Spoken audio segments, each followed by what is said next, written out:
नमस्कार, colonel Ajay, CEO Ajay astro money group first global astro finance digital channel से आपसे मुखातिब होता हूं। आज माफ़ कीजिएगा 8 फरवरी सन 2025 शनिवार। दोस्तों, आज के एपिसोड में हम चर्चा करेंगे सोयाबीन के बारे में। गौरतलब है कि सोयाबीन के दामों के अंदर पिछले कुछ दिनों से कुछ ग्रुप एक्टिवेट होने के समाचार मिल रहे हैं। कहां पर कितनी आवक हुई, क्या रहे भाव, सोया तेल, रिफाइंड, आरबीडी, पामोलिन, सूरजमुखी तेल के अंदर कहाँ कैसे गतिविधि रही और क्या बाजार की महत्वपूर्ण खबरें हैं, इससे आपको रूबरू करा रहे हैं। दोस्तों, पिछले लगभग 3 दिनों से कुछ ग्रुप एक्टिविटीज सोयाबीन की आक्रामक खरीदारी होने के समाचार मिल रहे हैं। जानिए पूरी रिपोर्ट विस्तार से। दोस्तों, अजय एस्ट्रो मनी ग्रुप देश का पहला चैनल है जो 42 कमोडिटीज 5 मार्केट पर लगातार अपडेट और विश्लेषण आप तक प्रस्तुत करता है। दोस्तों, हम वर्तमान ही नहीं भविष्य के का करते हैं अग्रिम आकलन। आपको याद होगा कि जनवरी महीने में ही हमने आपको यही कहा था कि फरवरी महीना खाद्य तेलों के लिए निर्णायक साबित हो सकता है और नतीजा आपके सामने है। एक तरफ अमेरिकी राष्ट्रपति डोनाल्ड ट्रंप के लगातार टैरिफ के बयान और जियोपॉलिटिकल टेंशन की वृद्धि और ट्रंप के बयानों पर लगातार असमंजस, दूसरी ओर फसलों के बारे में सत्ता व्यापारिक ग्रुपों के एक्टिव होने से खाद्य तेलों का व्यापार अब रोचक मोड़ में पहुंच गया है। दोस्तों, कहा जाता है कि यह खाद्य तेलों का व्यापार बहुत ही रहस्यमयी है, कंफ्यूजिंग है, इसको पकड़ पाना बहुत मुश्किल होता है। लेकिन भारतीय अनुसंधान पद्धति और फंडामेंटल एनालिसिस के आधार पर जब विश्लेषण होता है तो आपको तस्वीर काफ़ी हद तक साफ नज़र आती है। दोस्तों, विशेष अग्रिम रिसर्च रिपोर्ट, चाहे वो खाद्य तेल हो, दलहन हो, तिलहन हो, मसाला हो, कपास हो, अनाज हो या फिर मसाले, इन सब पर आप भी प्राप्त कर सकते हैं सहयोग राशि अदा करने पर। जानिए रिपोर्ट विस्तार से। दोस्तों, कल शुक्रवार यानी 7 फरवरी को सोयाबीन की आवक लगभग 2,75,000 बोरी की हुई।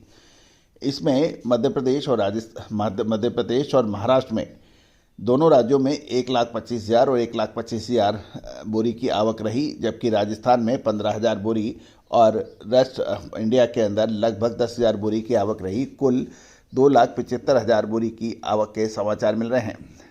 यदि मोटे तौर पे देखा जाए तो सोया तेल के दाम कल अच्छी तेजी दिखाया। विशेषकर दुलिया में देखें तो 1,265 रुपये से बढ़कर 1,275 रुपये प्रति 10 किलो के भाव हो गए हैं और लातूर में भी 1,255 से 1,265 के भाव थे।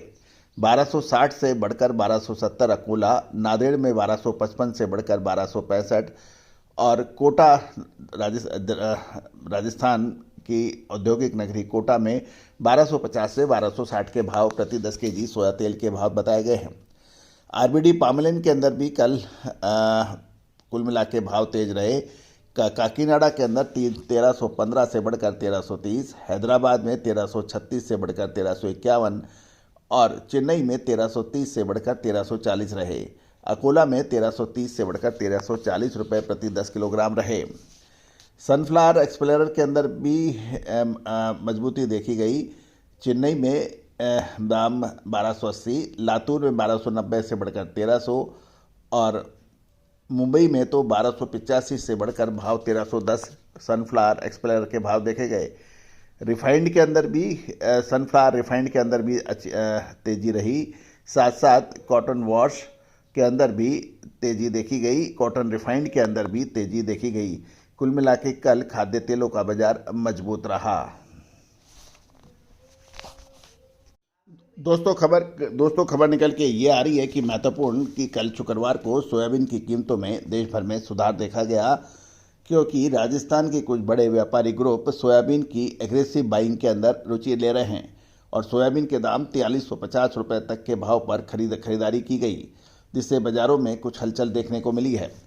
कुछ व्यापारियों से बात करने पे पता लग रहा है कि पहले महाराष्ट्र ग्रुप सोयाबीन बाजार का नेतृत्व कर रहा था, लेकिन पिछले लगभग 3 से 4 दिनों में कोटा ग्रुप अचानक एक्टिवेट हो गया है और सोयाबीन एग्रेसिवली तरीके से खरीद रहा है। कोटा ग्रुप पिछले 3 दिनों से खाद्य तेलों पर शुल्क बढ़ाने की अफवाहें भी बाजारों में देखने को मिल रही है और कुछ लोगों का कहना है कि ये अफवाहें कोटा ग्रुप फैला रहा है। लेकिन इसके ऊपर कोई खबर अधिकृत रूप से नहीं है, लेकिन ये तो निश्चित है कि बाज़ारों में खाद्य तेलों पर ड्यूटी बढ़ने की खबर व्हाट्सएप पे काफ़ी चल रही है, लेकिन हमारा चैनल इसकी पुष्टि नहीं करता है। मतलब है कि कल कोटा में खबर निकल के आई कि प्लांटों को भाव 4400 रुपये तक के बेचने के ऑफर थे, लेकिन प्लांटों ने 4350 रुपये से ऊपर खरीदारी की रुचि नहीं दिखाई। सोयाबीन खली की कीमतों के अंदर लगातार कोई चेंज नहीं रहा। इंदौर सोयाबीन खली के भाव 28,000 रुपये और कांदला प्लांट के भाव 29,500 रुपये प्रति टन देखे गए। गौरतलब है कि सोयाबीन पाम तेल के अंदर लगातार मूवमेंट होने के समाचार मिल रहे हैं। साथ साथ ये भी ध्यान देने वाली बात यह है कि अरंडी के ऊपर जो हमने अपडेट दिया था वो भी सही साबित होता देखा जा रहा है। ये एक महत्वपूर्ण खबर इंडोनेशिया से भी निकल के आई है कि इंडोनेशिया 2026 से B50 बायोडीजल अनिवार्यता से लागू करेगा। लेकिन ये तो एक बात ठीक हुई कि 2026 तक ये टला है, लेकिन और स्टॉकों में गिरावट की उम्मीदों से इस सप्ताह मलेशियन पाम तेल के वायदे में 5% की तेज वृद्धि हो गई है। तो दोस्तों, उम्मीद है कि आपने हमारे जो जनवरी महीने के अपडेट थे उस पर ध्यान दिया होगा और बाज़ारों में वैसा देखने को भी मिला है। आगे क्या हो सकता है, विशेष अग्रिम रिसर्च रिपोर्ट के लिए संपर्क करें।